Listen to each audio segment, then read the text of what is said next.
Hello everyone, welcome to study for M. दोस्तों, आज हमारा जीएस का प्रैक्टिस से नंबर 13 है, जो कि आपको किसी भी एग्ज़ाम के लिए इम्पोर्टेंट है। स्पेशली जो भी वनडे एग्ज़ाम है उनके लिए ज़्यादा इम्पोर्टेंट है। तो पूरे डिटेल के साथ पढ़ेंगे। तो चलिए स्टार्ट करते हैं। पहला प्रश्न क्या कह रहा है कि गौतम बुद्ध गौतम बुद्ध ने धर्मचक्र प्रवर्तन के रूप में अपना पहला उपदेश कहाँ दिया। ये कई बार एग्जाम में एक प्रश्न आ चुका है। तो दोस्तों, गौतम बुद्ध जी ने जो है अपना पहला उपदेश जो है वो कहाँ पर दिया था? सारनाथ में दिया था। और इसको क्या कहते हैं? इसको जो है दोस्तों धर्मचक्र प्रवर्तन कहते हैं। ये भी याद रखेंगे। क्लियर हुआ? और कितने लोगों को दिया था? ये जो इन्होंने 5 ब्राह्मणों को इन्होंने जो है दिया था। ठीक, 5 ब्राह्मणों को जो है इन्होंने उपदेश दिया था। इसके बाद अगर हम दोस्तों बौद्ध धर्म की अगर हम बात करें, बौद्ध धर्म और क्या इंपॉर्टेंट पॉइंट बन सकते हैं? ये तो आप जानते हैं कि बौद्ध धर्म के संस्थापक जो हैं वो गौतम बुद्ध हैं। ठीक है, बौद्ध धर्म के संस्थापक जो हैं वो गौतम बुद्ध हैं। क्लियर? अगर आपसे पूछा जाए कि इनका जन्म जो है कब हुआ और कहाँ पर हुआ? अगर दोस्तों गौतम बुद्ध जी का जन्म की अगर हम बात करें, इनके जन्म का जो वर्ष है वो है आपका 563 ईसा पूर्व। ठीक है, 563 ईसा पूर्व में जो है इनका जन्म हुआ। ये भी पूछा जाता है। अगर आपसे स्थान पूछा जाए तो इनका जन्म जो है दोस्तों लुम्बिनी में हुआ। ठीक है, लुम्बिनी में जो है इनका जन्म हुआ। और लुम्बिनी कहाँ पर है? ये नेपाल में हुआ था। ये बात याद रखेंगे। इनका बचपन का नाम पूछा जाए तो ये भी एग्जाम में आता है। तो इनका बचपन का नाम दोस्तों सिद्धार्थ जो है इनका बचपन का नाम है। ठीक है, इनके घोड़े का नाम भी पूछा जाता है। इनके घोड़ा का नाम जो है दोस्तों वो है आपका कंथक। कंथक जो है इनके घोड़े का नाम है। ये पॉइंट याद रखेंगे। इसके बाद दोस्तों इनका जो मृत्यु हुई थी, इनकी मृत्यु कहाँ पर हुई थी? ठीक है, इनकी मृत्यु है जो दोस्तों वो ईस्वी अगर पूछा जाए तो 483 ईसा पूर्व में जो है इनकी मृत्यु हुई थी। स्थान का नाम पूछा जाए तो इनका जो है कुशीनगर में इनकी मृत्यु हुई थी। ठीक, कुशीनगर क्या है? कुशीनगर जो दोस्तों हमारे जो 16 महाजनपद हैं उनमें से मल्ल जनपद की मल्ल जो महाजनपद था, मल्ल महाजनपद की राजधानी जो है वो क्या है? कुशीनगर। ये भी एग्जाम में पूछ दिया जाता है। ठीक दोस्तों, बौद्ध धर्म में मृत्यु को जो है महापरिनिर्वाण कहा जाता है। कहा क्या जाता है? इसको जो है महापरिनिर्वाण कहा जाता है। ठीक, परिनिर्वाण, ये भी याद रखेंगे। ठीक है, इसके अलावा अगर हम बात करें इन्होंने गृह त्याग कब किया? गृह त्याग की अगर हम बात करें दोस्तों इन्होंने जो 29 वर्ष की आयु में जो है इन्होंने गृह त्याग किया। और इनको जो ज्ञान प्राप्ति कब हुई? ज्ञान प्राप्ति, ठीक, अगर इनकी दोस्तों ज्ञान प्राप्ति अगर हम बात करें तो 35 वर्ष की आयु में इनको ज्ञान की प्राप्ति हुई। और इन्होंने तपस्या जो है कितने वर्ष की? 6 वर्ष तपस्या की। ठीक है, इसके बाद पेज जोड़ना पड़ेगा। सारे पॉइंट क्लियर होने चाहिए ताकि एग्जाम का पैटर्न आजकल काफ़ी अलग आ रहा है। ठीक, तो इनकी हम ज्ञान प्राप्ति की अगर हम बात कर रहे थे, ज्ञान प्राप्ति की बात कर रहे थे, इनकी ज्ञान प्राप्ति जो है दोस्तों 35 वर्ष की आयु में मिली। ये भी पूछ दिया जाता है। ठीक है, कितने वर्ष तपस्या की? 6 वर्ष तपस्या की। ये भी याद रखेंगे। 29 वर्ष की आयु में घर छोड़ा और 6 वर्ष तपस्या की, तो 29 6 35 वर्ष में जो है इनको ज्ञान प्राप्त हुआ। ज्ञान प्राप्ति का स्थान भी पूछा जाता है दोस्तों। इनको जो है बोध गया में जो है प्राप्त हुआ। और बोध गया में कहाँ? किस वृक्ष के नीचे? ये भी पूछा जाता है। तो पीपल के वृक्ष के नीचे जो है इनको ज्ञान प्राप्त हुई। नदी की अगर हम बात करें, किस नदी के किनारे मिली ज्ञान प्राप्त हुआ दोस्तों? तो निरंजना नदी के किनारे जो है इनको ज्ञान की प्राप्ति हुई। ये भी याद रखेंगे। ठीक है, ये तो पॉइंट कुछ रहे। इसके अलावा दोस्तों बौद्ध धर्म की भाषा किस प्रकार की थी? कौन सी भाषा का इस्तेमाल करते थे? तो बौद्ध भाषा जो थी वो दोस्तों पाली भाषा का ये लोग इस्तेमाल करते थे। पाली भाषा में उपदेश देते थे। ठीक, पूछा जाएगा आपसे कि सर्वप्रथम उपदेश तो सारनाथ में दिया। तो इन्होंने जो है सर्वप्रथम उपदेश कहाँ दिया? सर्वप्रथम उपदेश जो है इन्होंने कहाँ पर दिया? ये सारनाथ में दिया, जो कि आपका प्रश्न पूछा गया था अभी। ठीक है, इसके बाद अगर पूछा जाए कि सबसे ज्यादा उपदेश कहाँ दिए, तो दोस्तों सर्वाधिक उपदेश की अगर हम बात करें, सर्वाधिक उपदेश, तो आप बताएंगे कि सर्वाधिक उपदेश जो है गौतम बुद्ध जी ने जो है वो कहाँ पर दिए? श्रावस्ती में जो है सर्वाधिक उपदेश दिए। ये भी इंपॉर्टेंट क्वेश्चन है। इसके अलावा दोस्तों बौद्ध धर्म में 3 पिटक हैं। बौद्ध धर्म में त्रिपिटक, वो त्रिपिटक कौन कौन से हैं और किस पिटक के कौन रचयिता हैं, ये भी पूछा जाता है। ठीक, तो यहाँ पर देख लेते हैं। 3 पिटक में दोस्तों एक आपका सुत्त पिटक, दूसरा दोस्तों आपका विनय पिटक और तीसरा जो है दोस्तों आपका अभिधम्म पिटक। ठीक है, अभिधम्म पिटक। दोस्तों अगर हम सुत्त पिटक की बात करें तो सुत्त पिटक के रचयिता जो है वो आनंद है। ठीक, आनंद जो है सुत्त पिटक के रचयिता, ये भी याद रखेंगे। विनय पिटक उपाली है, और जबकि अभिधम्म पिटक के हैं दोस्तों मोगली पुत्र तिस्य। ठीक है, कौन है? मोगली पुत्र सुत्त। ठीक, मोगली पुत्र सुत्त नहीं होगा, यहाँ पर मोगली पुत्र तिस्य है। ठीक, मोगली पुत्र तिस्य जो है इसके अभिधम्म के रचयिता है। देखो, सुत्त को ले लो, सुख का संबंध किससे? आनंद से। विनय का उपाली, अभिधम्म का मोगली पुत्र तिस्य से है। ठीक है, इसके अलावा दोस्तों अगर हम बौद्ध धर्म की संगतियों की हम बात करें, ये भी इंपॉर्टेंट है। तो दोस्तों 4 बौद्ध संगतियां हुई हैं। कितनी बौद्ध संगति हुई हैं? 4 बौद्ध संगति हुई हैं। इसकी ट्रिक हम बताते हैं। देखो, पहली बौद्ध संगति, फर्स्ट, सेकंड, थर्ड और फोर्थ। ठीक है, ये तो बौद्ध संगतियों का क्रम रहेगा। इसके अलावा दोस्तों पहले आप यहाँ पर जो हम लिखेंगे, पहले स्थान लिखेंगे, फिर उस बौद्ध संगति के अध्यक्ष, वहां पर शासक कौन था, यहाँ पर जो लिखेंगे हम शासक लिखेंगे। और तीसरा जो हम लिखेंगे वो लिखेंगे कि उस बौद्ध संगति में अध्यक्ष कौन थे। ठीक है, हम शॉर्ट फॉर्म में बताएंगे, बोलेंगे नाम पूरा, आप लिखेंगे या आप ढंग से सुनेंगे। ठीक, आप पहले में आप याद रखिए, पहली बौद्ध संगति में थे राम। कौन, क्या ट्रिक याद रखेंगे? राम। राज से दोस्तों राजगृह, यानी कि पहले जो बौद्ध संगीत हुई थी वो कहाँ पर हुई थी? राजगृह में हुई थी। आर से, आ से दोस्तों अजातशत्रु। ठीक, अजातशत्रु जो थे वो दूसरी जो फर्स्ट बौद्ध संगति हुई थी उसके शासक थे। एम से दोस्तों आपका है महाकश्यप। ठीक, महाकश्यप जो है आपके अध्यक्ष थे। क्लियर हुआ? तो राम करके याद रखेंगे फर्स्ट में। ठीक है, ये या कॉन्सेप्ट याद रख लो शॉर्ट में। रा से राजगृह, ए से अजातशत्रु, मा से महाकश्यप। सेकेंड में याद रखेंगे आप दोस्तों राम विकास। ठीक, राम विकास। ठीक, बी से दोस्तों आपका है वैशाली, के से आपका कालाशोक और एस से जो है दोस्तों सावक मेर। एक बार फिर हम बताते हैं। सेकेंड जो बौद्ध संगीत हुई थी BKS विकास, राम विकास। बी से वैशाली, के से आपका कालाशोक और एस से सावक मेर। ठीक है, सेकेंड बौद्ध संगति की बात करें। तीसरे में याद रखेंगे दोस्तों पाम। ठीक, राम विकास एंड पाम। पी से दोस्तों आपका पाटलिपुत्र, ए से आपका दोस्तों अशोक और माँ से आपका है दोस्तों मोगली सुत्तपुत्र, मोगली सुत्त तिस। ठीक, ये जो है ना, जो अभिधम्म ने जिन्होंने लिखा था वही। ठीक है, पा से पाटलिपुत्र, ए से अशोक और माँ से मोगली पुत्र तिस। फिर इसके बाद रखेंगे के बी।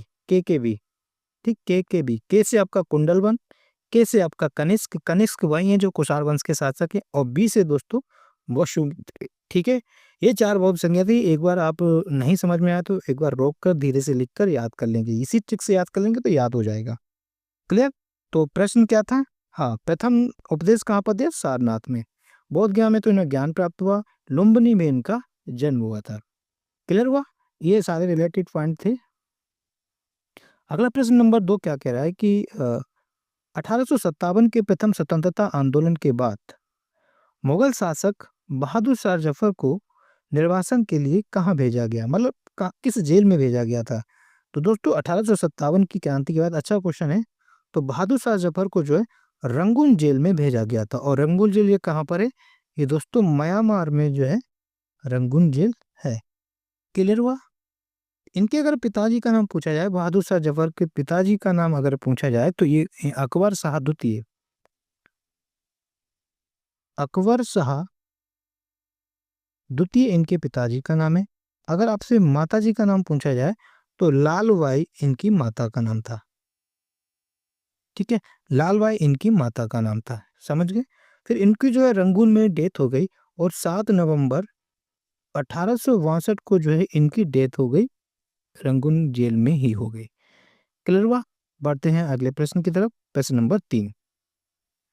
प्रश्न नंबर 3 क्या कह रहा है कि the civil disobedience movement Dandi march was launched on.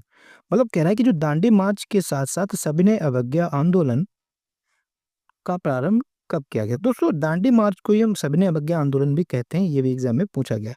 दोस्तों ये जो स्टार्ट हुआ था, ठीक है, 5 मार्च 1931। क्लियर? नहीं सॉरी, 5 नहीं, 12 मार्च 1931 1930 को जो है ये स्टार्ट किया गया। ठीक है, यहाँ पर नजर पड़ गई थी, ये नहीं। तो 12 मार्च 1930 को जो है सविनय अवज्ञा आंदोलन प्रारंभ हुआ। और ये समाप्त कब हुआ? ये समाप्त हुआ आपका, ये भी पूछा जाता कि कब समाप्त हुआ, तो 6 अप्रैल 1930 को जो है ये समाप्त हुआ। दोस्तों ये जो दांडी मार्च था या जो सविनय अवज्ञा आंदोलन था, एक तो इसे दांडी मार्च भी कहा जाता है। इसमें टोटल लोगों की अगर हम बात करें तो 78 + 1 लोग थे, जिसमें गांधी जी और उनके साथ 78 लोग थे। ठीक है, ये गए कहाँ थे? ये पूछा जाए तो फ्रॉम साबरमती टू, ये साबरमती से दांडी गए थे। ठीक है, साबरमती से दांडी गए थे, इसीलिए तो इसे दांडी मार्च कहा जाता है। डिस्टेंस पूछा जाए तो 240 मील, डिस्टेंस जो थी वो 240 मील की थी। ये भी पॉइंट याद रखेंगे। ठीक है, जिस टाइम, और ये कौन थे, किनके द्वारा किया गया ये मार्च? ये गांधी जी द्वारा किया गया, ये तो आप लोग जानते हैं। ठीक, इन्हीं के समांतर दोस्तों जो है मुसलमानों का जो सविनय अवज्ञा आंदोलन था, मुसलमानों का जो सविनय अवज्ञा आंदोलन था, मुसलमानों का सिविल डिसओबीडियंस मूवमेंट, वो जो है उनको किसने लागू किया, वो किसने चलाया या उनका नेतृत्व किसने किया? तो दोस्तों खान अब्दुल गफ्फार खान। ठीक, खान अब्दुल गफ्फार खान जो है इन्होंने किया था, जिनको जो है सीमांत गांधी भी कहा जाता है। ठीक, इनको सीमांत गांधी कहा जाता है, खान अब्दुल गफ्फार खान को जो है सीमांत गांधी कहा जाता है। ये कई बार एग्जाम में पूछा गया है। सीमांत गांधी ना कहकर फ्रंटियर गांधी भी कहते हैं इनको, इंग्लिश में फ्रंटियर गांधी या हिंदी में सीमांत गांधी कहा जाता है। ठीक है, तो सविनय अवज्ञा आंदोलन कब प्रारंभ हुआ? 12 मार्च 1930 जो है इसका राइट आंसर हो जाएगा। और समाप्त कब हुआ था? 6 अप्रैल 1930 को ये है, ये समाप्त किया गया। इस बात को याद रखेंगे, ये भी एग्जाम में पूछा जा चुका है प्रश्न। प्रश्न नंबर 4। प्रश्न नंबर 4 क्या कह रहा है कि किस वर्ष भारतीय सैन्य दलों ने पुर्तगालियों से गोवा, दमन और दीव को विमुक्त किया? तो दोस्तों 1961 में जो है इसको, इन तीनों को स्वतंत्र किया गया। कब किया गया? 1961। ठीक है, इंपॉर्टेंट है, याद रखेंगे। बढ़ते हैं प्रश्न नंबर 4 की तरफ। प्रश्न नंबर 4 क्या कह रहा है कि भारत छोड़ो आंदोलन, जिसे हम कहें क्विट इंडिया मूवमेंट, शुरू हुआ, ये कब हुआ? दोस्तों भारत छोड़ो आंदोलन जो है 8 अगस्त 1942 को प्रारंभ हुआ। और कहाँ से हुआ? ये दोस्तों जो है ग्वालियर टैंक मुंबई से जो है ये स्टार्ट हुआ। ठीक है, ये भी याद रखेंगे। इसी में जो है दोस्तों गांधी जी ने जो नारा दिया था, क्या? डू और डाई का नारा जो है कहाँ पर दिया गया? भारत छोड़ो आंदोलन में जो है डू और डाई का नारा दिया गया। क्लियर हुआ? तो ये कब स्टार्ट हुआ? ये हुआ दोस्तों 1942। ठीक, एग्जैक्ट डेट याद रखेंगे, 8 अगस्त 1942। 1940 की अगर हम बात करें तो 1940 में दोस्तों व्यक्तिगत सत्याग्रह जो है 1940 में स्टार्ट हुआ। और ये कहाँ से हुआ? अगर हम फ्रॉम बात करें तो ये हुआ आपका पवनार आश्रम, महाराष्ट्र। ठीक, पवनार आश्रम से हुआ। और ये कहाँ से? महाराष्ट्र से। प्रश्न ये पूछा जाता है कि जो व्यक्तिगत सत्याग्रह है उसमें प्रथम सत्याग्रही कौन बने? तो दोस्तों फर्स्ट सत्याग्रही जो बने वो बने आचार्य विनोबा भावे। कौन बने? आचार्य विनोबा भावे जो हैं वो फर्स्ट आपके सत्याग्रही बने। विनोबा भावे, ये विनोबा भावे वही हैं जो हैं, इनको जो है प्रथम भारतीय हैं, ये फर्स्ट इंडियन हैं जिन्हें रमन मैग्सेसे अवार्ड मिला। Raman Magsaysay award. ठीक, तो पूछा जाता है कि रमन मैग्सेसे अवार्ड पाने वाले प्रथम भारतीय कौन है? वो आपके आचार्य विनोबा भावे। ईयर पूछा जाए तो दोस्तों ये जो है इनको 1958 में इनको जो है रमन मैग्सेसे अवार्ड मिला, इनके सामुदायिक कार्य के लिए मिला था। ठीक है। इसके अलावा ये भी पूछा जाता है कि इसके सेकेंड सत्याग्रही कौन बने? तो दोस्तों पंडित जवाहरलाल नेहरू जो हैं इस व्यक्तिगत सत्याग्रह के सेकेंड दूसरे जो है सत्याग्रही बने आचार्य विनोबा भावे के बाद। क्लियर? ये इंपॉर्टेंट क्वेश्चन थे, याद रखेंगे। बढ़ते हैं प्रश्न नंबर 6 की तरफ। प्रश्न नंबर 6 क्या कह रहा है कि which of the most abundant mineral in the earth crust? कह रहा है कि जो अर्थ की क्रस्ट है उसमें सबसे अधिक जो क्रस्ट है ना भूप्रपटी में कौन सा सबसे ज्यादा इनमें से मिनरल पाया जाता है? ठीक दोस्तों, अगर हम ये माना कि पृथ्वी का एक टुकड़ा है, ठीक, तो दोस्तों अगर हम रासायनिक संगठन के आधार पर देखें, रासायनिक संगठन के आधार पर पृथ्वी के 3 परतों में बांटा गया है। ठीक, पहली परत, दूसरी परत और तीसरी परत। पहली परत को दोस्तों कहते हैं सियाल, फिर कहते हैं इसको सीमा और फिर कहते हैं नीफे। ठीक, सियाल का मतलब यहाँ से SI का मतलब है आपका सिलिकॉन सिलिकॉन। ठीक, एल का मतलब है एल्यूमिनियम एल्यूमिनियम।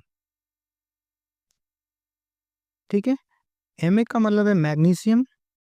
ठीक है, मैग्नीशियम। और Fe का मतलब है आयरन और Ni का मतलब है निकल। ठीक है, तो और ये पहली लेयर जो होती है इसको, और अगर उसकी अगर हम बात करें कम तरंगों के आधार पर भी इन्हें 3 में बताया गया। पहली को क्रस्ट कहते हैं, फिर दूसरी जो लेयर होती है इसे मेंटल कहते हैं। ठीक है, और तीसरी लेयर जो होती है इसे कोर कहते हैं। ये बात याद रखेंगे। क्लियर? तो इसमें ये क्रस्ट में पूछा है, क्रस्ट में क्या होता है? एक तो आपका सिलिका होता है या सिलिकॉन की बात करें, दूसरा जो है एल्युमिनियम। ठीक है, तो यहाँ पर इसका आंसर क्या हो जाएगा? यहाँ पर भूप्रपटी की बात की गई, किसकी? क्रस्ट की बात करी गई है, तो क्या होगा आपका मिनरल? एल्युमिनियम जो है इसका राइट आंसर हो जाएगा। मेंटल में पूछते तो आप मैग्नीशियम बनाते, कोर में पूछते तो आयरन बनाते। ठीक है, तो ये हालांकि और भी तत्व पाए जाते हैं बट मेनली ये पाए जाते हैं। ये कॉन्सेप्ट समझ में है। पहली ऊपर की परत जो होती है क्रस्ट होती है, मेंटल होता है, कोर होता है। अभी आगे और प्रश्न मिलेंगे और डिटेल से पढ़ेंगे। अगला प्रश्न क्या कह रहा है कि लिथोस्फीयर कंसिस्ट ऑफ, जो स्थल मंडल होता है वो उसमें क्या क्या होता है? ठीक है, अब ये समझते हैं अच्छे से। ठीक है दोस्तों, अभी अभी हम लोगों ने क्या जाना कि ये जो अर्थ है, ठीक, ये सपोज माना कि आपका पृथ्वी का टुकड़ा। आपने पहले जाना कि ऊपर 3 लेयरें होती हैं, इसको हम कहते हैं क्रस्ट, इसे कहते हैं मेंटल। सारे कॉन्सेप्ट अब इसी में क्लियर करेंगे, ढंग से समझना। और इसे कहते हैं कोर। ठीक, क्रस्ट होती है, कोर होता है, मेंटल होता है। फिर क्या होता है कि ये जो क्रस्ट है, क्रस्ट भी 2 भागों में डिवाइड है इस तरह से। इसे कहते हैं दोस्तों अपर क्रस्ट, मतलब ऊपरी क्रस्ट, और इसे कहते हैं लोअर क्रस्ट, लोअर क्रस्ट। इसी प्रकार से दोस्तों ये जो मेंटल भी है, मेंटल भी 2 भागों में डिवाइड है। ऊपर वाला आपका अपर अपर मेंटल मेंटल, और दूसरी वाली जो है इसे कहते हैं लोअर मेंटल। ठीक, इसी प्रकार से दोस्तों आपका ये जो कोर भी 2 में है, अपर कोर और लोअर कोर। ठीक, यहाँ पर शॉर्ट में लिख दिया। तो होता क्या है कि दोस्तों ये तो पूरा आपका ये अपर कोस्ट का सबसे अपर वाला पार्ट ये, ठीक, ये इतना समझ रहे हो? अपर कोस्ट का सबसे ऊपर वाली परत, तो अपर कोस्ट की ऊपरी परत, और आपका पूरा का पूरा क्रस्ट, ये क्षेत्र। ठीक है, ये इतना जो डार्क करें, तो ये आपका क्या कहलाता है? इसको दोस्तों जो है हम स्थल मंडल कहते हैं। क्या कहते हैं? स्थल मंडल, जिसे हम क्या लिथोस्फीयर कहते हैं। ठीक, लिथोस्फीयर। तो लिथोस्फीयर में क्या क्या आ गया? आपका पूरा तो ऊपर का क्रस्ट आ गया। ठीक, ऊपर का पूरा क्रस्ट आ गया, और plus upper most upper mantle. ठीक है, ये कह सकते हैं कि ऊपरी परत का ऊपरी भाग, दूसरा ऊपरी परत है ना, ये ऊपरी परत है, या सॉरी ऊपरी मेंटल का ऊपरी भाग, सबसे ऊपरी भाग है ना ये, ऊपरी भाग, ऊपरी भाग, ये मिलकर आपका स्थल मंडल बनाता है, ये बात समझ में है। फिर थोड़ा और जान लेते हैं, फिर इसी भाग के नीचे ही यहाँ पर जो है आपका लावा पाया जाता है, जो कि अर्ध तरल अवस्था में होता है, जिसे हम कहते हैं दुर्बल मंडल। इसे कहते हैं दुर्बल मंडल, या यूं कहें इसे, इंग्लिश में कहें तो एस्थेनो स्फीयर। तो पूछा जाता है कि स्टेनोस्फीयर जो है किसका पार्ट है, तो स्टेनोस्फीयर किसका पार्ट है, ये आपका मेंटल का पार्ट है और अपर मेंटल का पार्ट है।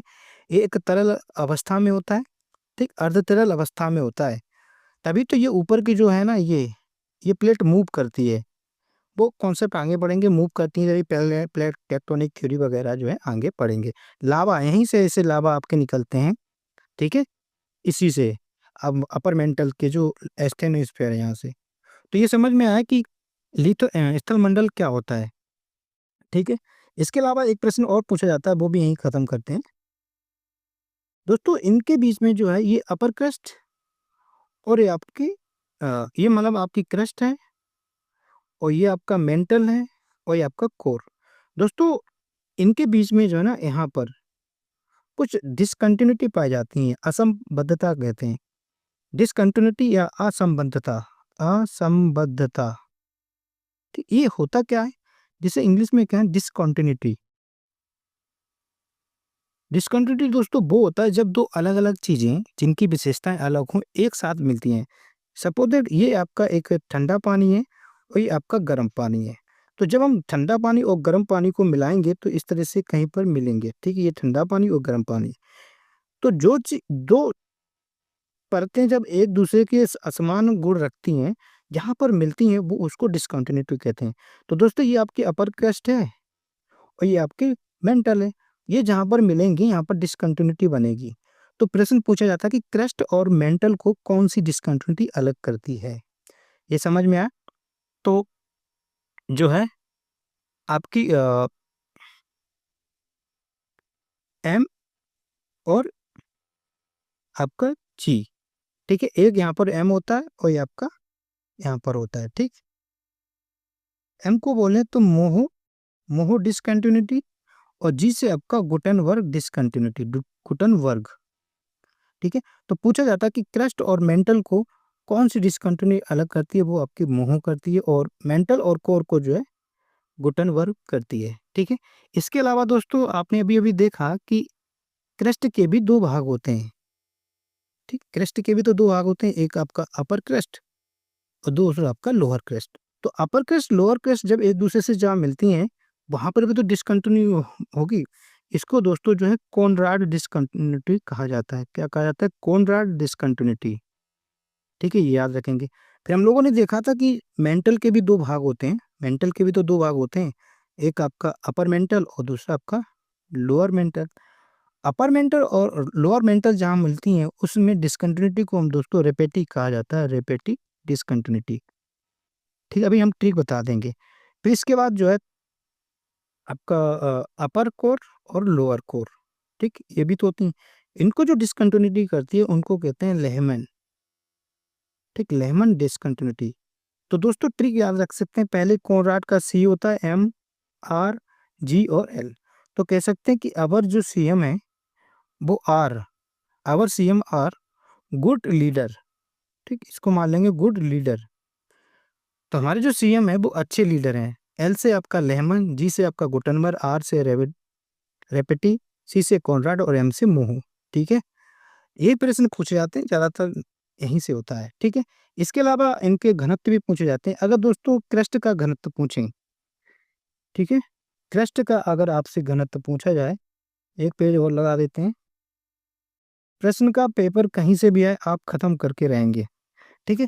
अगर दोस्तों आपसे क्रस्ट का घनत्व पूछा जाए कि क्रस्ट का औसत घनत्व कितना होता है, ये भी हमें पता होना चाहिए। तो 2.9 जो है इसका औसत घनत्व होता है, जिसे कहीं ग्राम प्रति सेंटीमीटर क्यूब कहते हैं, ठीक है। यूनिट में अगर पूछा जाए तो ये होता है। इसके बाद अगर आप दोस्तों मेंटल का अगर घनत्व पूछा जाए, मेंटल मेंटल का अगर घनत्व पूछा जाए तो आप बताएंगे 2.9 से इसका जो है 4.7 जो होता है इसका होता है। क्रस्ट का घनत्व पूछें तो क्रस्ट नहीं, कोर का अगर घनत्व देखा जाए तो कोर का घनत्व जो है दोस्तों आपका 13 के लगभग होता है, 13 के लगभग होता है। कहीं-कहीं इसको 11 से 13 के बीच में होता है। संपूर्ण पृथ्वी का अगर घनत्व पूछा जाए, ये पूछा जा चुका है, संपूर्ण पृथ्वी का अगर घनत्व पूछा जाए, तो कितना है अपने पृथ्वी का घनत्व? लगभग 5.5 जो है पूरी पृथ्वी का घनत्व है। ठीक है? याद रखेंगे, सारे पॉइंट लगभग क्लियर हो चुके हैं, इंपॉर्टेंट है, बाकी जो है करेंगे। अब हम प्रश्न आराम से आप कर सकते हैं। तो लिथोस्फीयर क्या होता है या स्थल मंडल जो होता है, वो दोस्तों क्रस्ट होता है और मेंटल का ऊपरी भाग तो कहीं पर होगा।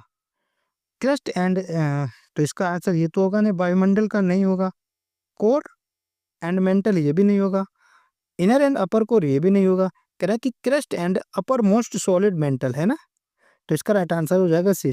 क्रस्ट होता है और सर्वोच्च ठोस मेंटल, मतलब ऊपर का सबसे ऊंचा वाला पार्ट जो है ठोस, नीचे स्टेनोस्फीयर होता है वो द्रव अवस्था में होता है, मतलब अर्ध तरल अवस्था में होता है, उससे ऊपर ठोस मेंटल होता है। तो इसका राइट आंसर जो हो जाएगा सी इज राइट आंसर हो जाएगा। बाकी लगभग सभी कॉन्सेप्ट हम लोगों ने क्लियर कर लेने हैं। बढ़ते हैं प्रश्न नंबर 8 में अगर हम देखें तो दोस्तों अगर हम ये कह रहा है कि निम्नलिखित में से प्रदूषण का द्वितीयक महत्वपूर्ण कारक क्या है? दोस्तों अगर हम प्रदूषण के कारक की देखें, प्रदूषण के कारक की अगर हम बात करें तो दोस्तों मेनली 2 टाइप के प्रदूषण के कारक होते हैं। कौन-कौन से होते हैं? एक आपका होता है प्राथमिक, दूसरा होता है आपका द्वितीयक। ठीक, प्राथमिक के अंतर्गत क्या-क्या आ जाता है? तो दोस्तों आपका कार्बन डाइऑक्साइड जो है CO2 जो है आपका प्राथमिक के अंतर्गत आता है, प्राथमिक प्रदूषक होता है। दूसरा जो है कार्बन मोनोऑक्साइड, इस CO का मतलब होता है कार्बन मोनोऑक्साइड, ये भी आपका प्राथमिक प्रदूषक का कारक होता है।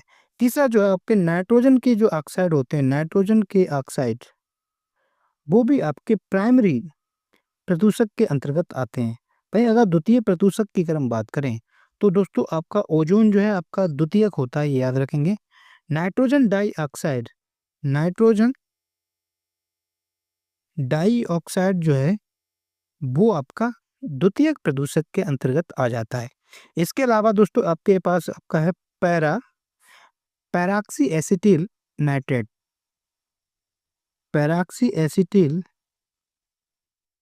एसिटिल नाइट्रेट जो है वो आपका द्वितीयक पोल्यूटेंट्स के अंतर्गत आता है। और एक आपका होता है कोहरा, धूम कोहरा जो होता है वो भी आपका द्वितीयक पोल्यूटेंट्स के अंतर्गत आता है। तो इसमें क्या हो जाएगा, कार्बन मोनोऑक्साइड तो प्रथम है, ये होगा नहीं। कार्बन डाइऑक्साइड भी प्रथम प्रदूषक है और नाइट्रोजन के ऑक्साइड भी प्रथम प्रदूषक है। तो दोस्तों स्मोक जो है, कोहरा जो है आपका द्वितीयक पोल्यूटेंट्स के अंतर्गत आता है। बाकी ये सभी इंपॉर्टेंट है, प्राथमिक भी पूछा जा सकता है। क्लियर? बढ़ते हैं प्रश्न नंबर 9 की तरफ। ये याद करने वाला है, कह रहा है कि पर्यावरण परतंत्रीय अनुक्रमण का विचार पहली बार किसने प्रस्तुत किया? तो दोस्तों फ्रेडरिक क्लीमेंट्स ने जो है पहली बार प्रस्तुत किया। क्लियर? किसको? पर्यावरण परतंत्रीय अनुक्रमण, किसने? Frederick Clement. अगला प्रश्न क्या कह रहा है, प्रश्न नंबर 10 कह रहा है कि tropical rain forest are not found in, जो उष्णकटिबंधीय वर्षा वन है वो देश में नहीं पाए जाते। दोस्तों अगर हम पृथ्वी को देखें, अगर हम संपूर्ण पृथ्वी को देखें, सपोज दैट ये आपकी संपूर्ण पृथ्वी है, ठीक, ये हमारी पृथ्वी है। पृथ्वी में आप जानते हैं कि दोस्तों इस तरह से अक्षांश रेखाएं होती हैं। ठीक है, पृथ्वी में इस तरह से अक्षांश रेखाएं होती हैं, ये अक्षांश रेखाएं हैं, और इस तरह से जो है देशांतर रेखाएं होती हैं। ठीक है, ये पृथ्वी में इसी तरह से तो होता है, आप लोगों ने देखा होगा ग्लोब। ठीक, ये जो होती है बीचों बीच से जो रेखा जाती है वो दोस्तों उससे 0 डिग्री होता है और इसे जो है भूमध्य रेखा कहते हैं। ठीक, क्या कहते हैं? भूमध्य रेखा। तो दोस्तों भूमध्य रेखा से लगभग इधर कहीं पर 28 डिग्री उत्तर की तरफ और 28 डिग्री जो है अगर हम देखें दक्षिण की तरफ, तो इस एरिया में जितने भी कंट्री या देश आएंगे, जो भी स्थल मंडल होगा, वहां पर जो है उष्णकटिबंधीय वन पाए जाते हैं। कौन से वन पाए जाते हैं? उष्णकटिबंधीय वन। ठीक, उष्णकटिबंधीय वर्षा वन पाए जाते हैं। ठीक है? तो इस एरिया में जितने भी स्थल मंडल आएँगे, कंट्री आएँगे, वो आएँगे। तो 28 डिग्री के अंतर्गत तो दोस्तों अपना इंडिया भी आ जाता है ना? इधर आपका पूरा मध्य अमेरिका भी आ जाता है और इधर आपका पूरा लगभग पूरा जो है दक्षिण अमेरिका आ जाता है, पूरा साउथ अफ्रीका आ जाता है, ऑस्ट्रेलिया का कुछ पास आ जाता है और इसके ऊपर रूस, रसिया जो है या रूस जो है वो 28 डिग्री से तो ऊपर है ना, तो ये इधर तो इसका मतलब क्या है कि रूस कंट्री जो है ऊपर है, 28 डिग्री से तो ऊपर है ना, 28 डिग्री चांद से तो ऊपर है रूस। तो इसका मतलब रूस में जो है ये उष्णकटिबंधीय वर्षावन नहीं पाए जाएँगे। समझ में आया क्या कॉन्सेप्ट है? तो इसका राइट आंसर जो हो जाएगा रसिया, बाकी इन सब में जो है पाया जाता है, ठीक है? क्योंकि ये जो है इस रेंज पर लाई करते हैं। क्लियर हुआ? बढ़ते हैं प्रश्न नंबर 11 की तरफ। प्रश्न नंबर 11 क्या कह रहा है कि भारत के संविधान की 10वीं अनुसूची, जो भारतीय संविधान है उसकी 10वीं अनुसूची किससे संबंधित है? तो दोस्तों 10th जो शेड्यूल है, 10th शेड्यूल की अगर हम बात करें, 10वीं अनुसूची की अगर हम बात करें, तो ये दोस्तों दल बदल कानून से संबंधित है। दल बदल कानून, ठीक, इसे अगर हम कहें इसको एंटी डिफेक्शन लॉ भी कहा जाता है, एंटी डिफेक्शन लॉ, ये भी याद रखेंगे, ठीक है? तो इसका राइट आंसर जो हो जाएगा disqualification on ground of detection, दल बदल के आधार पर निष्कासन, ठीक है? ये इसका राइट आंसर हो जाएगा। दोस्तों आप जानते हैं कि जब संविधान बना था तब उसमें 8 अनुसूची थी। फिर वर्तमान में अनुसूचियों की अगर हम बात करें तो वर्तमान में दोस्तों 12 अनुसूची हैं। तो ये 4 अनुसूची जोड़ी गई तो किसी संविधान संशोधन के तहत ही तो जोड़ी गई होंगी। तो वो कौन-सी संविधान संशोधन के तहत जोड़ी गई, कौन-सी अनुसूची, ये याद रखते हैं। अगर दोस्तों 10वीं अनुसूची पूछी जाए, किस संविधान संशोधन के तहत जोड़ी गई, तो दोस्तों 10वीं अनुसूची जो है वो 52 कॉन्स्टिट्यूशन अमेंडमेंट एक्ट 1985 के तहत जो है इसको जोड़ी गई, ये याद रखेंगे, इम्पोर्टेंट है। इसके अलावा दोस्तों अगर हम नवीं की बात करें, 8 थी तो सबसे पहले 9th ही जोड़ी गई होगी। तो 9th जो है ना फर्स्ट कॉन्स्टिट्यूशन अमेंडमेंट एक्ट हुआ था 1951, इसमें जोड़ी गई और ये कुछ भूमि सुधार से संबंधित कुछ कानून थे। तो इसके बाद 11वीं 10वीं हो चुकी है, 11वीं की अगर हम बात करें, 11वीं शेड्यूल जो है कब जोड़ा गया? तो दोस्तों ये जो है आपकी 73वां संविधान संशोधन, ठीक, कॉन्स्टिट्यूशन अमेंडमेंट 1992 में जो है इसको जोड़ा गया और इसमें जो है ग्राम पंचायत या पंचायती राज की बात की गई है, ठीक, पंचायती राज की शक्तियों का दिया गया और इसमें जो 29 विषय हैं, ये भी याद रखेंगे।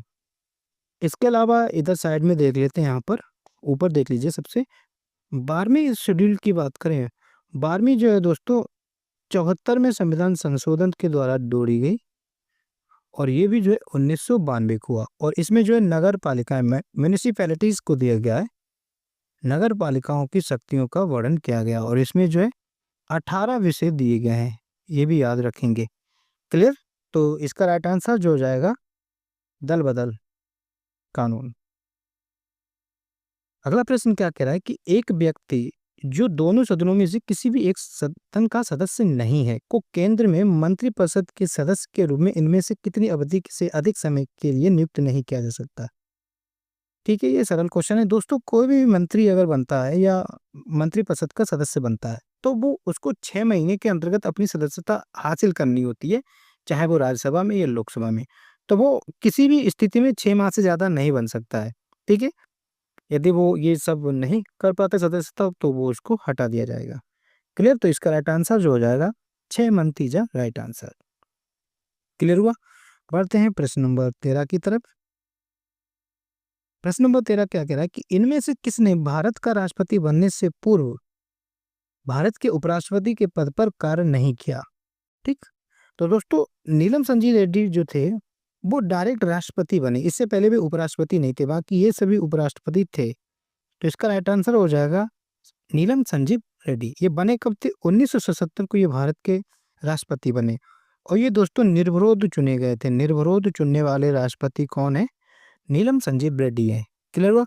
बाकी प्रेसिडेंट का चैप्टर अपने आप में बड़ा है, तो ये हम एक डिटेल में पूरा प्रेसिडेंट का कॉन्सेप्ट बताएंगे, सभी क्वेश्चन क्लियर करेंगे और वहाँ से आपका एक भी एग्जाम में प्रश्न मिस नहीं होगा। वो अभी टॉपिक जल्दी ही आने वाले हैं। अगला प्रश्न क्या कह रहा है कि सलाइवा सलाइवा जो है, इस सलाइवा धारण करता है। सलाइवा में क्या होता है? एमाइलेज होता है, सेल्यूलोज होता है, पेक्टिनेस होता है या काइटिन होता है।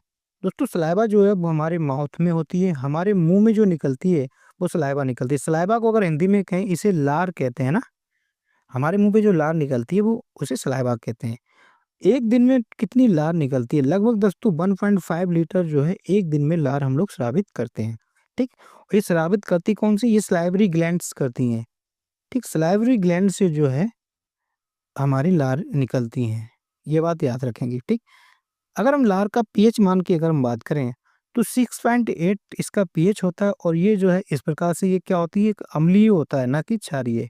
ठीक, तो लार आपकी कैसी होती है? अम्लीय होती है। इस पॉइंट को भी याद रखेंगे। ठीक है, तो इसमें जो है दोस्तों लार में जो होता है वो होता है एमाइलेज। क्या होता है? एमाइलेज, जिसे हम दोस्तों टाइलिन भी कहते हैं, टाइलिन भी कहते हैं। ठीक है, और इसका फंक्शन क्या होता है लार का? ये दोस्तों जो है स्टार्च को डाइजेस्ट करने में हेल्प करती है, या फिर यूं कहें कार्बोहाइड्रेट को ये पाचन में मदद करती है। क्लियर हुआ? तो इसका राइट आंसर हो जाएगा सलाइवा में क्या होता है? एमाइलेज होता है। क्लियर? बढ़ते हैं प्रश्न नंबर 15 की तरफ। प्रश्न नंबर 15 कह रहा है कि what is the chemical formula of baking soda? Baking soda को दोस्तों जो है हम खाने वाला सोडा भी कहा जाता है। खाने वाला सोडा। ठीक, जो व्हाइट कलर का होता है जो हम सोडा खाते हैं वो बेकिंग सोडा ही होता है, खाने वाला सोडा। इसका पूछना है कि केमिकल नेम क्या होता है? दोस्तों सोडियम बाइकार्बोनेट NaSCO3, जिसे हम सोडियम बाइकार्बोनेट कहते हैं। तो डी इसका जो है राइट आंसर हो जाएगा। इसके अलावा और भी कई एग्जाम में प्रश्न पूछे जाते हैं। जैसे आपसे पूछा जाए कि वॉशिंग सोडा क्या होता है, धावक सोडा क्या होता है? वॉशिंग सोडा, ठीक, धोने वाला सोडा जो होता है उसका केमिकल फॉर्मूला क्या होता है? तो दोस्तों Na2CO3, जिसे हम कहते हैं सोडियम कार्बोनेट। ठीक, सोडियम कार्बोनेट जो होता है दोस्तों आपका धावन सोडा होता है, सोडियम कार्बोनेट। ठीक, जिसे हम धावन या वॉशिंग सोडा कहते हैं। एक दोस्तों होता है आपका caustic soda, caustic soda, NaOH।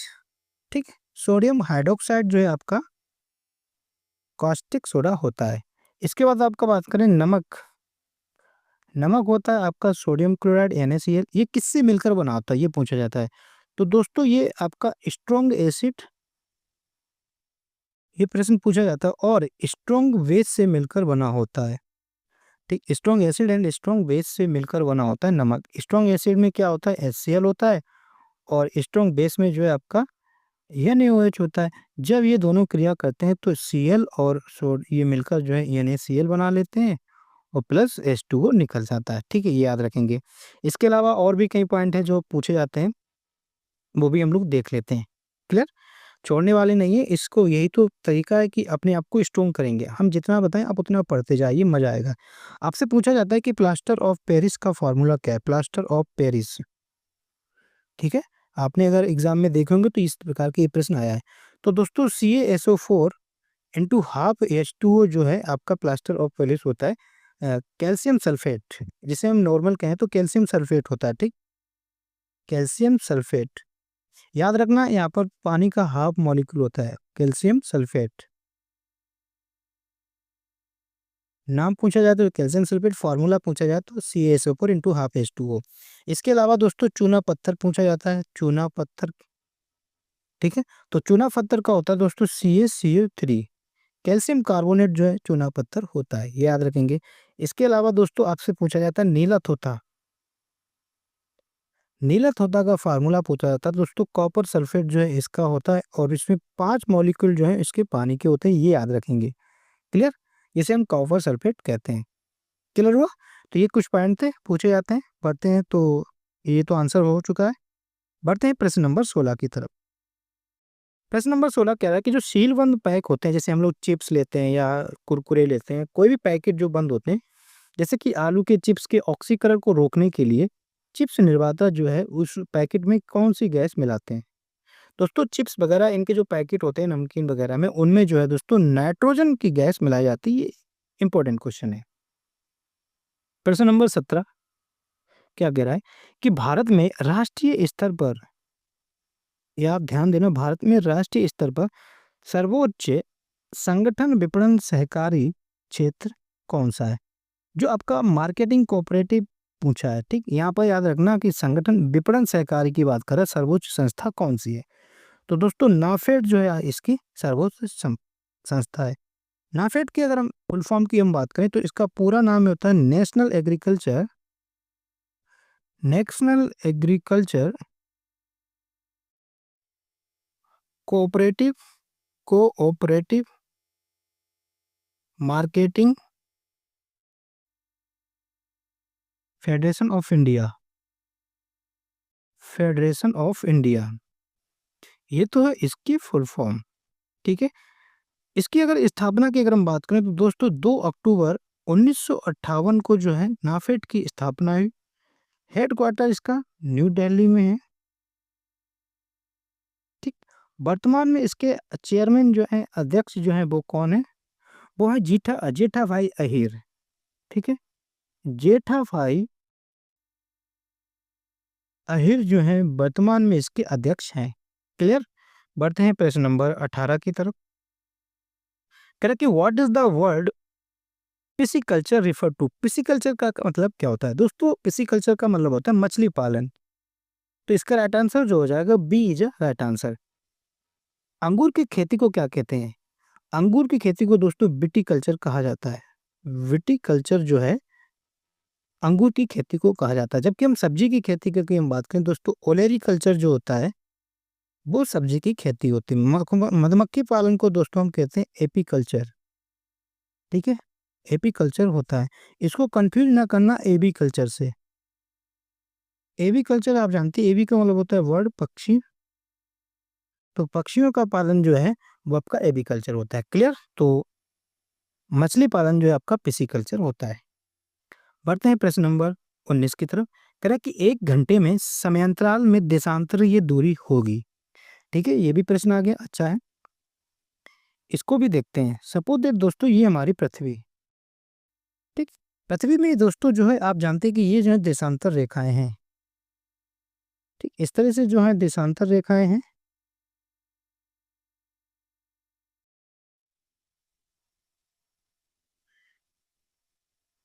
दोस्तों आप जानते हैं कि जब पृथ्वी जो है एक चक्कर पूरा करने में, पृथ्वी को क्या होता है कि एक चक्कर में 24 घंटे लगते हैं। एक चक्कर लगाने में कितने लगते हैं? 24 घंटे लगते हैं, ठीक है, 24 घंटे। और पूरा एक चक्कर में जो है ना वो कितने घूम जाती है? एक चक्कर में अगर देखें तो 360 डिग्री तो घूम जाती है ना, इस तरह से घूम जाती है तो 360 डिग्री घूम जाती है। तो 1 घंटे में कितने डिग्री घूमेगी, है ना? यह समयांतराल पूछा है। तो 1 घंटे में 360 बटे 24, तो इसको अगर डिवाइड करेंगे तो ये आएगा आपका 15 डिग्री, ठीक है। कितना होगा? 1 घंटे में 15 डिग्री का अंतर होता है। तो इसका राइट आंसर हो जाएगा बी, सी इसका राइट आंसर हो जाएगा। इसके अलावा सोचें, सपोज दैट यहाँ पर क्या आपका 0 डिग्री देशांतर है, ठीक। इस 0 डिग्री देशांतर को दोस्तों प्रधान ग्रीनविच समय भी कहा जाता है, ग्रीनविच समय कहा जाता है, ग्रीनविच समय या प्रधान मध्याह्न समय भी कहा जाता है। दोस्तों इस ग्रीनविच के इस तरफ जाने पर, ग्रीनविच से या 0 डिग्री देशांतर से जो है पूर्व की तरफ जाने पर क्या होता है? समय बढ़ता है। समय क्या होता है? बढ़ता है, ये भी पॉइंट रखेंगे। और इस ग्रीनविच लाइन से जो है पश्चिम पश्चिम की तरफ जाने पर समय क्या होता है? घटता है। समय घटता है, ये पॉइंट याद रखेंगे। तभी तो दोस्तों भारत जो है 5.5 घंटे आगे है, 5.5 घंटे आगे। क्यों? क्योंकि दोस्तों भारत का जो समय रेखा है, स्टैंडर्ड टाइम जो इंडिया का है वो आपका 82.5 डिग्री है, ठीक। अब आप जानते हैं कि दोस्तों अगर हम 1 डिग्री की अगर हम बात करें, 1 डिग्री में कितना अंतर होता है, ठीक। 1 डिग्री की अगर हम देखें तो दोस्तों 60 मिनट में आप 15 का भाग दे देंगे तो 4 मिनट का फ़र्क होता है। मतलब 1 डिग्री आप चाहे पूरब की तरफ जाएँ, चाहे पश्चिम की तरफ जाएँ, तो कितने मिनट का अंतर होता है? 4 मिनट का अंतर होता है। अगर इसमें जो हम 4 मिनट का गुणा कर दें, तो दोस्तों ये आएगा आपका 330 मिनट।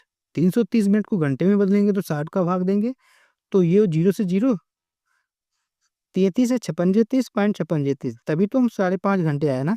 तो 5.5 घंटे भारत क्यों आगे है ग्रीनविच समय से? अब समझ में आया? ठीक है? तो 1 घंटे में जो है कितना होता है? 15 डिग्री होता है और 1 डिग्री में कितने मिनट का फ़र्क होगा? 4 मिनट का, ठीक है? कॉन्सेप्ट समझ में आया? अगर दोस्तों हम लोग प्रश्न नंबर 20 की अगर हम बात करें, तो कह रहा है कि निम्नलिखित में से सर्वाधिक सीमाओं वाला देश, ऐसा कौन-सा देश है जो सबसे अधिक देश से सीमा साझा करता है? तो वो है आपका चाइना, ठीक? चीन जो है दोस्तों सबसे अधिक देशों से सीमा साझा करता है। ये आपका 14 देशों से करता है, जबकि ब्राज़ील की अगर हम बात करें तो ये 10 देशों से करता है। कनाडा जो है अमेरिका से करता है, एक ही देश है। भारत जो है दोस्तों 7 देशों से सीमा साझा करता है। इसमें से आपका पाकिस्तान, अफ़गानिस्तान, चाइना, नेपाल, भूटान, म्यांमार और आपका बांग्लादेश। क्लियर हुआ? तो ये जो है ना, यहाँ से जो है ये सीमा साझा करता है भारत 7 देशों से, ये भी एग्ज़ाम में पूछा जाता है। तो इसका राइट आंसर जो हो जाएगा वो A is the right answer. So दोस्तों ये हमारे द्वारा 20 प्रश्न कराए गए। आप लोगों ने इस चीज़ को नोटिस किया होगा कि हम लोग जो है डिटेल के साथ पढ़ रहे हैं, ठीक है? सारे जो कॉन्सेप्ट डिस्कस किए वो इम्पोर्टेंट है और इसी तरह से तैयारी करेंगे ताकि अपना लेवल हम लोग बढ़ा सकें। और आजकल एग्ज़ाम का पैटर्न काफ़ी टफ लेवल करा रहे हैं, तो अपने को दूसरों से बेहतर अगर साबित करना है, नौकरी लेनी है, तो इस तरह से तो पढ़ना पड़ेगा, ठीक है? तो मेहनत कीजिए, लगे रहिए और अगर आपको ये सेशन अच्छा लगा तो लाइक करें, चैनल में नए हैं सब्सक्राइब करें और अपने दोस्तों तक शेयर करें। सो थैंक यू दोस्तों, जय हिंद, जय